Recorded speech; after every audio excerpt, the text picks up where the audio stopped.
Hello, ladies and gentlemen. We are going to be doing our language for the day. Okay, I know it looks different. It's okay, just follow along with me. The two sentences that we are working on, we are going to, in the Canvas assignment, next, you will be typing out these sentences correctly. So please follow along with me. Okay, let me get my pen. Right, there we go. Okay. The name of my favorite book are Judy Moody. It already has a capital letter at the beginning. Thank you very much. So the name of my favorite, no, favorite is not spelled correctly. Let's write it. Favorite.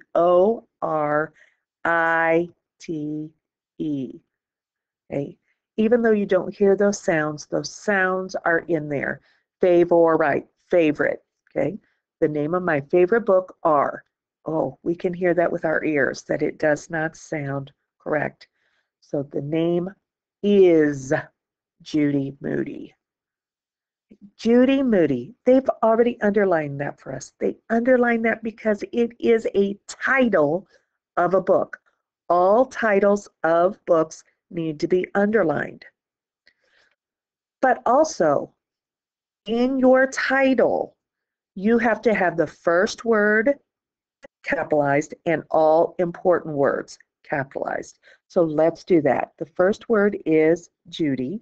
That needs to be capitalized. And Moody. Moody is a very important word. It needs to be capitalized. It also happens to be your name. So it's a proper noun. So either way, it needs to be capitalized. And then it already has an end mark. Okay, what type of sentence is it?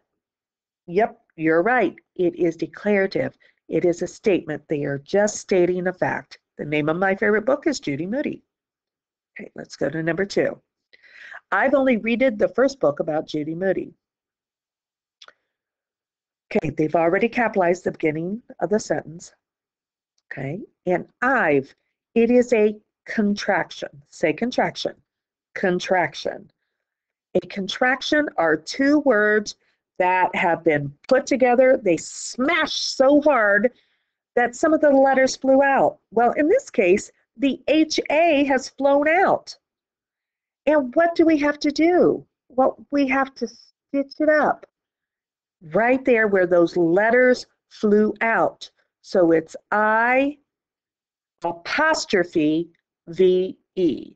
Okay, I stitched it up with the apostrophe where the HA flew out. So it means I have, but together it is I've. Okay, I've only read. We know that hurts our ears. We know that does not sound right. Trust your ears. I've only read. Get rid of that ED. I've only read the first book about Judy Moody.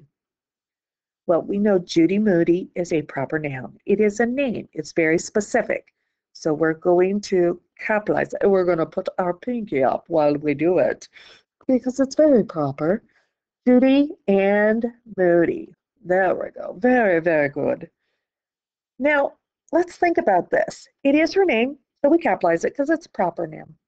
But why don't we underline this one? Well, let's think about that.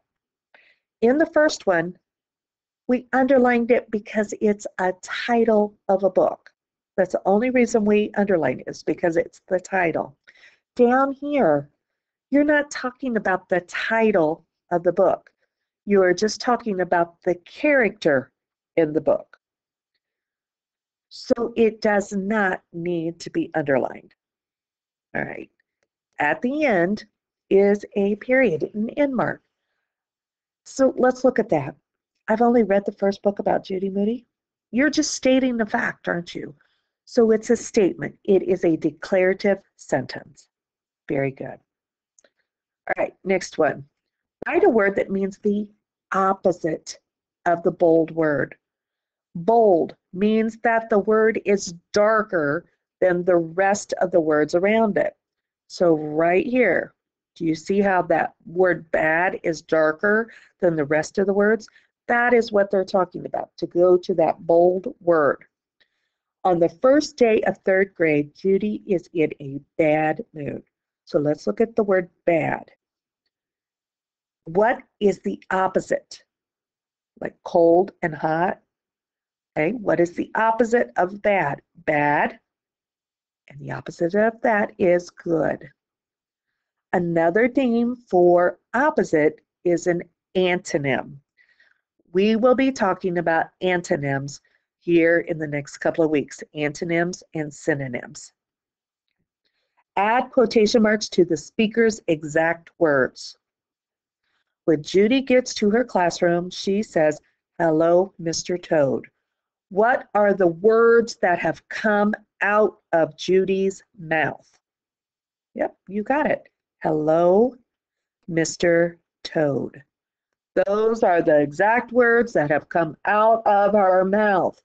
That's what needs to be in quotation. Quotation marks are like a speech bubble. Those enclose the words, your dialogue, your speech. Okay? Thank you.